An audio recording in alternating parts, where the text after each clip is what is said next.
Bueno, estamos de regreso con un amigo de la casa, un amigo de la vida y fundamentalmente un profesional de esto, ¿no? Del periodismo y fundamentalmente del periodismo político. Si yo tengo elecciones arriba de la espalda, y alguna tengo, él tiene el doble. Bueno, no tanto como el doble, pero más o menos. Sebastián Sarriá, paren las rotativas. Hola, Dani. Hola, Vasco. ¿Cómo andas? Hay un par de elecciones encima, ¿no? Sí. Bueno, las de la democracia, todas. Todas, claro. Sí, de 40 años. Revelador de la edad, ¿no? Claro. Pero desde el regreso a la democracia hasta ahora, sí. Sí.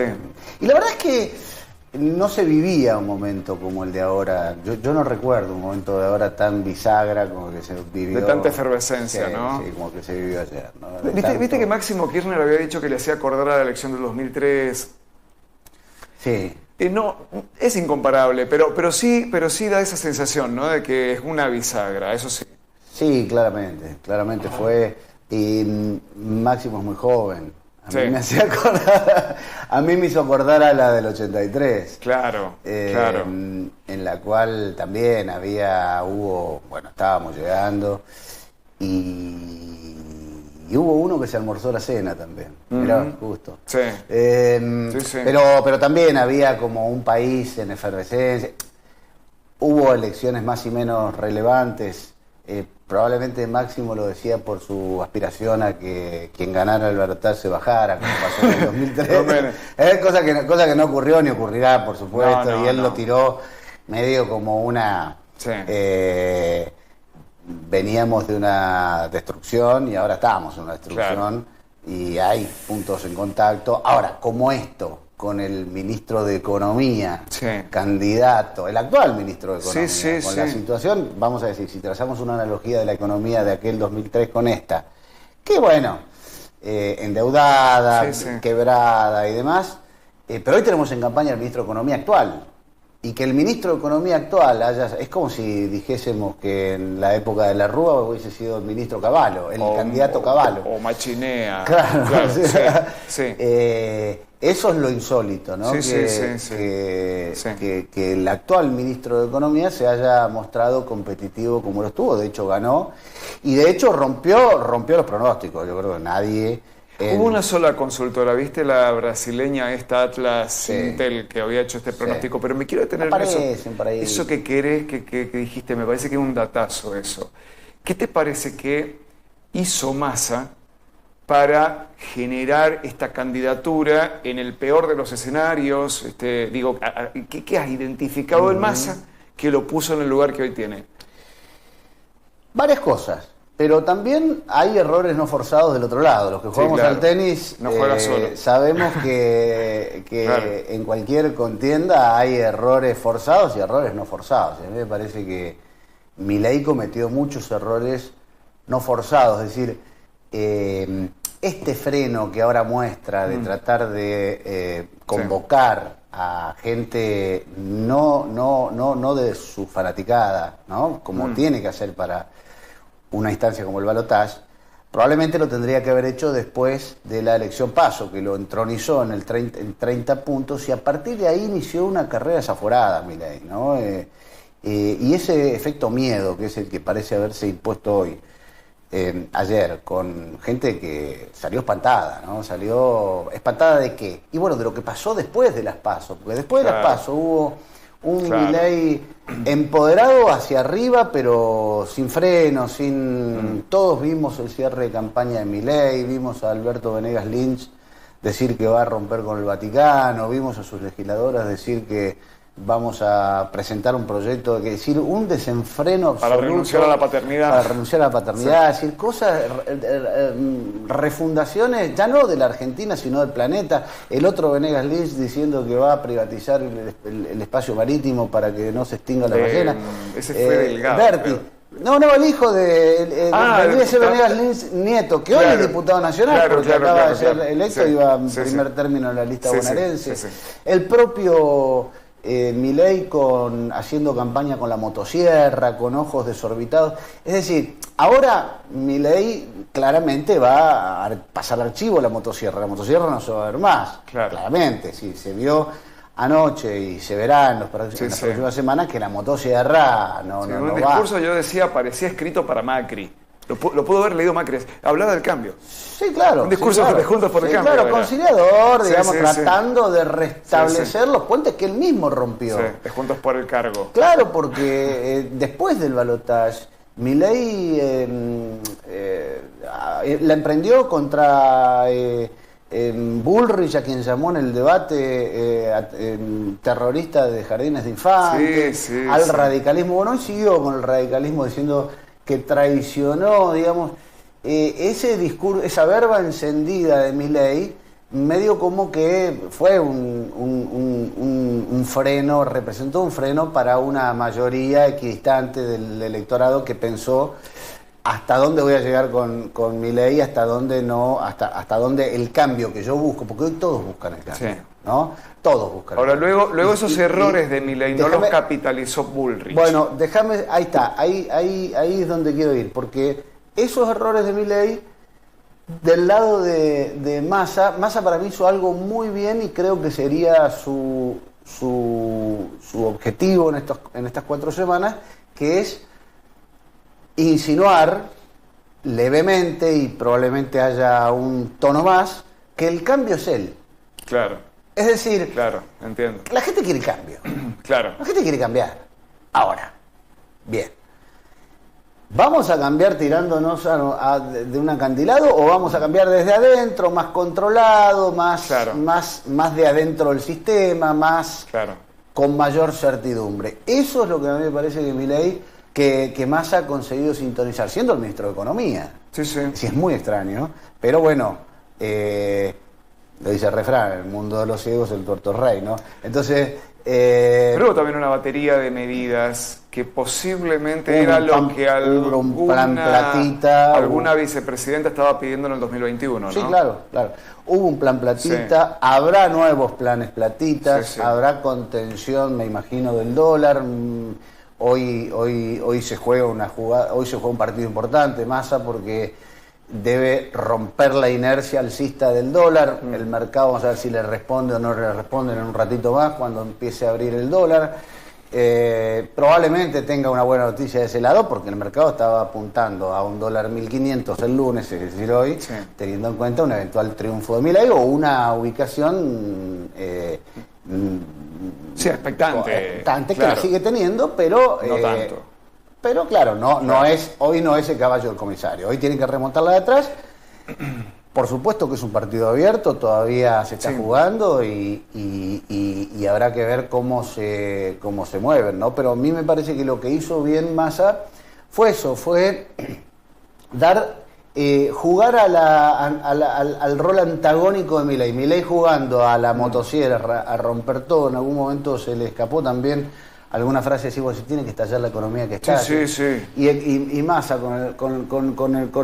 agarrando la economía del palito, ¿no? Diciendo, bueno, che, que no estalle. Tipo Misión Imposible, ¿viste? Con el cable, si el rojo o el azul para desactivar la bomba. Exactamente. Entonces, la gente en este punto me parece que eligió un piloto de tormenta. Eso es, un piloto de tormenta, aunque el piloto de tormenta sea un copartícipe de la tormenta, ¿no? Porque es el ministro de Economía. Por supuesto. Quiero pasarlo a lo local, pero antes quiero un parrafito de Bullrich, ¿no? ¿No te acordás? Porque esto parece, viste, que hubiera pasado hace siglos.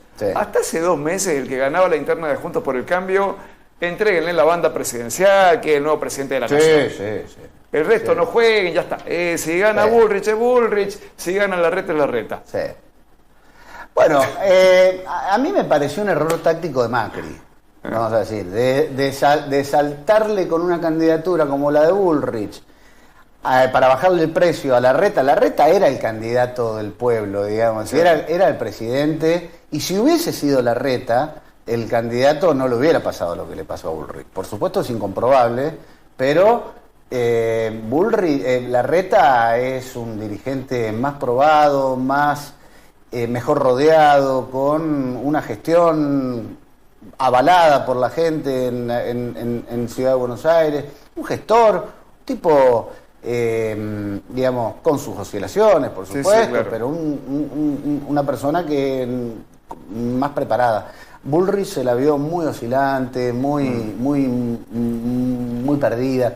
Una mala candidata Bullrich, que con el aparato y apelando al núcleo duro del macrismo, consiguió ganar la interna, pero la interna es la interna. Sí. Y luego siguió ensayando un discurso, es decir, yo creo que ahí se conjugaron dos cosas, una mala candidata y una mala campaña. La mala campaña claramente es la de apostar a la extinción de un espacio político, como toda postulación de principio, es decir, yo te propongo el fin del kirchnerismo, y nada más. Y para la gente el fin del kirchnerismo no era un tema, porque, bueno, tenemos que, digamos, hoy en competición no había un dirigente más kirchnerista así digo, que Axel Kicillof. Y Axel Kicillof ha sido el pistón de Sergio Massa, es decir, Axel Kicillof ha tenido un triunfo rotundo, digo yo, y creo que todos de acuerdo. Es categórico. Creo que ganar por 20 puntos a la provincia de Buenos Aires, en el medio de esta calamidad, que estamos hablando de una inflación de 150, una pobreza de 45, con una ola de gobernadores perdedores, sí, que despegaron la elección por miedo a octubre. Lo dijo ayer Uñac, y me parece que telegrama para Uñac, ¿qué hubiera pasado si hubiese dejado? Yo creo que Uñac hoy estaría un poco como, ¿no? Mirá que me adelanté. No haga señas. Pero se entiende. Por señas. Sí. Bueno, vamos a lo local. Bueno, ahí está. Esto otro, ¿no? Porque en San Juan, hasta ahora, 95 y piquito escrutado, está arriba la Libertad Avanza. Sí. ¿Sí? ¿Qué pasó? Bueno, San Juan no se sumó al recambio al avance nítido de Massa. Massa recuperó 8 provincias, no San Juan. San Juan recuperó 2 o 3 puntos. Había ganado Milei por 5, hoy ganó por 2. Es decir, que recuperó 3. No fue suficiente. Hubo intendentes que remontaron apenitas. Hubo uno que jugaba asados. Decía, te juego que en mi departamento va a ganar Milei, ganó Milei, va a ganar Massa. Ganó Massa, pero así, muy finito, se le ha pagado el asado, pero... y hubo intendentes que no, es decir, el caso de Carlos Munizaga en Rawson, que no consiguió, está bien, no es intendente, sería achacarle un resultado sobre algo que pasa, es lo mismo que quien diría achacarle a Marcelo Rego el resultado de su fórmula. La verdad que Marcelo Rego se comió un garrón de tener que ir a competir con la peor de las fórmulas e ir a remar en dulce de leche. Y la verdad que era una candidata que no levantaba y aún así le consiguió sacar 4 puntos más. Es decir que glorioso lo de Marcelo Rego, Fabián Martín y su gente, pero bueno, claramente insuficiente teniendo en cuenta lo duro que era sacar a remontar el barrilete de Patricia, que era una, insisto, mala candidata con una mala campaña y por lo tanto muy difícil por el Marcelo. Le pasó también a todos los cuyanos. Mira, tenemos la cuyanía de Juntos para el Cambio, hoy huérfano de líderes nacionales, porque seguramente el espacio se reconfigurará, y los gobernadores seguramente algo tendrán que decir, pero Cornejo en Mendoza tuvo un resultado desastroso. Juntos por el Cambio perdió 2 diputados en la provincia de Mendoza. En Mendoza la Libertad Avanza sacó 3 diputados nacionales. En San Juan sacó 1, en Mendoza sacó 3. Un gobernador que acaba de ser electo, es decir, le pasó lo mismo. Tuvieron que salir a colgarse la insignia de Patricia, y la insignia de Patricia era un portaaviones Remos, claramente, ¿no? Entonces, luego venimos acá. Yo saco conclusiones un poquito más